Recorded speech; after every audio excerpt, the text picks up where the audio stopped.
Hello and welcome to my channel Ace Your MRCP. I am Dr. Aparajita Roy, Registrar, King's Hospital, London, and through this channel I help you to pass your MRCP in the first attempt. So in today's video, I will introduce some high-yield topics in endocrinology. I can guarantee that you will definitely get questions from these topics in your MRCP Part 1 and 2 theory exams. RCP has favorite stock topics in every subject. Watch this video till the end to know about such topics in endocrinology and also practice some MRCP style questions with me. So let's get started.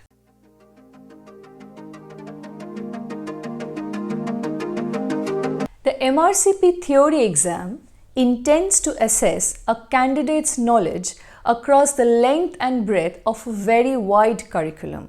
So if you don't prepare smartly, you will not be able to finish the entire syllabus. If you think, let me start reading endocrinology today and start with chapter number 1 of your textbook, you will never be able to finish. On the other hand, if you start with question banks and do as many questions as possible, there will be gaping holes and blind spots in your preparation. Remember, at this point, your objective is not to learn the nitty-gritties of medicine, but to pass your MRCP exam with flying colors. A well-rounded balance is to identify high-yield topics in every subject and master them well. If you are able to do so, you will be able to pass your exam with a very comfortable margin. Topic number 1, thyroid function tests. This is RCP's favorite topic. RCP is obsessed with different values of T3, T4, TSH and their interpretation in the common thyroid disorders. Keep this tabular format handy and just before going to your exam, give it a good revision.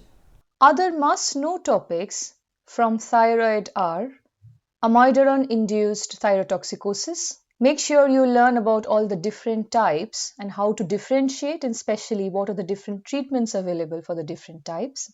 Next is other forms of primary hyperthyroidism like Graves' disease, toxic multinodular goiter and thyroiditis. You have to learn about the treatments for thyroid emergencies like thyroid storm and myxedema coma. Pregnancy is again a very favorite topic with thyroid.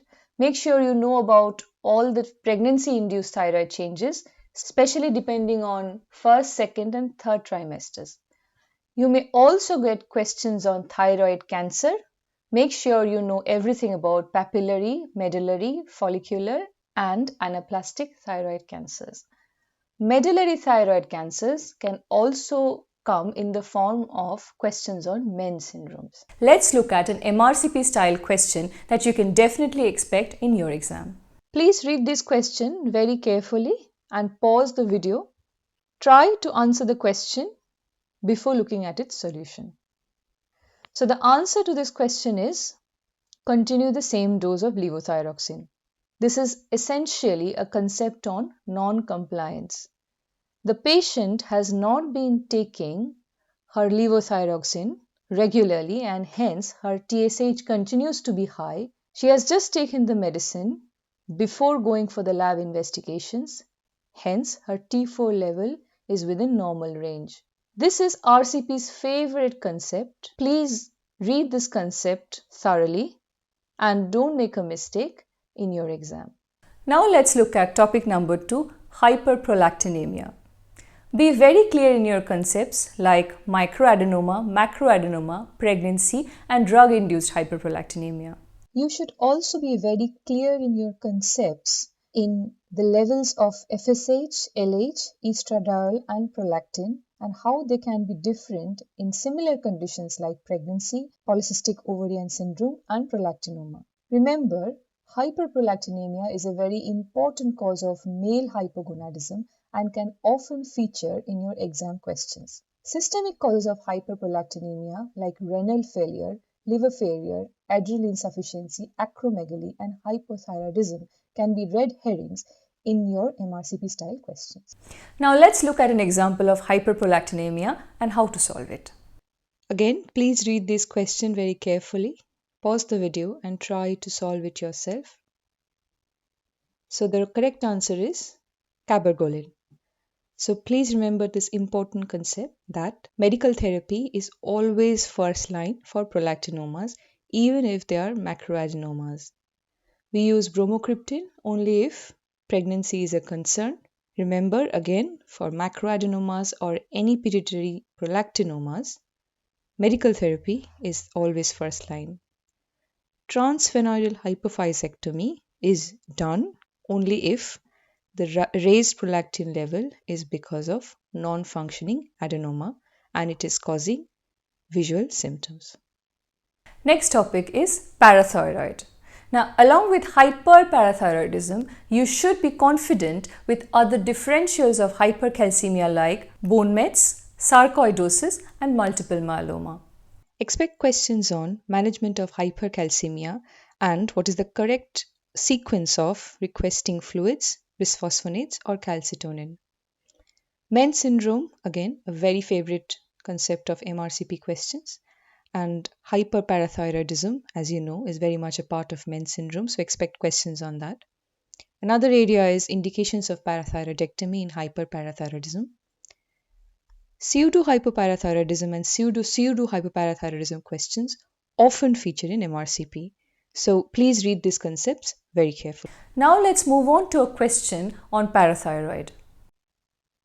Again, read the question very carefully, pause the video and try to solve it yourself before looking at the solution. This is again a classic MRCP concept on hyperparathyroidism. Please remember, if the calcium is high and the parathyroid levels are even within the normal range, the condition is always primary hyperparathyroidism, because in all other cases, the parathyroid levels will definitely be suppressed and not be normal. This is again a very important concept, that the parathyroid levels need not always be high for it to be primary hyperparathyroidism. Next up, adrenals. Adrenal is a very vast topic and there's lots to cover. You have to thoroughly be clear on your concepts on all dynamic tests like dexamethasone suppression test, Short-Synaptin test, and plasma renin-aldosterone axis tests. Cushing syndrome, you have to know everything about it. Please make sure that you understand the algorithm for diagnosis of Cushing syndrome. This can be taken from any standard textbook. Addison's disease, again, very commonly asked in MRCP.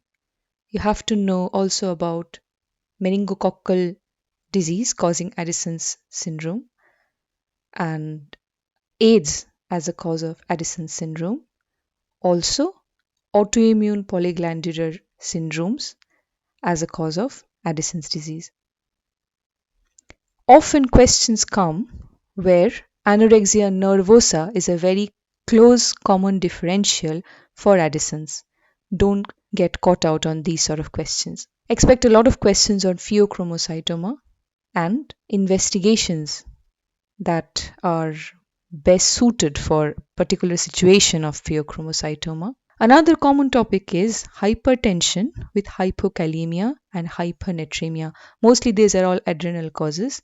I plan to make a video on this topic very soon, so keep watching this channel. Now let's look at a question from this topic and try to solve it. Please pause the video, read the question carefully and try to solve it. This is a very easy question. I'm sure all of you have correctly identified the underlying condition here is an Addisonian crisis. The pointers towards the underlying diagnosis is that the patient has an autoimmune type of diabetes and has family history of hypothyroidism, most likely to be autoimmune hypothyroidism. The patient has hypotension, is tachycardic, is unwell. So immediately we should give the patient ivohydrocortisone as well as normal saline. If you're liking this video, please like, share and subscribe to my channel and press the bell notification to never miss an update. Next topic, pituitary. From pituitary, there are specific topics to be read.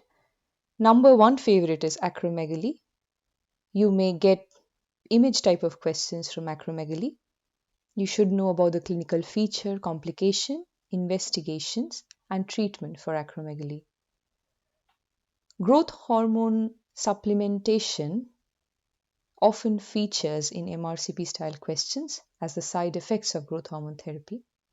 Again, men's syndromes. I keep talking about men's syndromes because they are very, very important for MRCP theory exam. Sometimes craniopharyngioma comes in the MRCP theory exam. SIADH and diabetes insipidus, very, very important. Make sure you know about all the drugs causing SIADH and DI. This is very important for your part 1 exam. Water deprivation test, specifically for part 2, they always ask about the cutoffs and then at what point would you consider the diagnosis to be psychogenic polydipsia and when it is nephrogenic DI or cranial DI. So please be very clear on these concepts. Now let's solve a question from pituitary as per the MRCP format. Again, an easy question but important concept to be understood. Once you have got the answer, please look at the solution. This is a classic example of growth hormone deficiency where the patient has lethargy, tiredness, a bit of a weight gain, poor concentration. The patient is adequately covered with hydrocortisone. The important concept to learn here is that TSH levels should never be chased in a case of secondary hypothyroidism. They will always be low. The patient does not have any signs or symptoms of hypogonadotrophic hypogonadism, does not have any symptoms of cortisol deficiency, and this situation is definitely not the right setting for CQ thyroid. That's it for today, guys. Please let me know in the comment section below if you're finding these topics useful so that I remain motivated to bring more such videos for your MRCP preparation. Till then, keep studying, stay safe and ace your MRCP.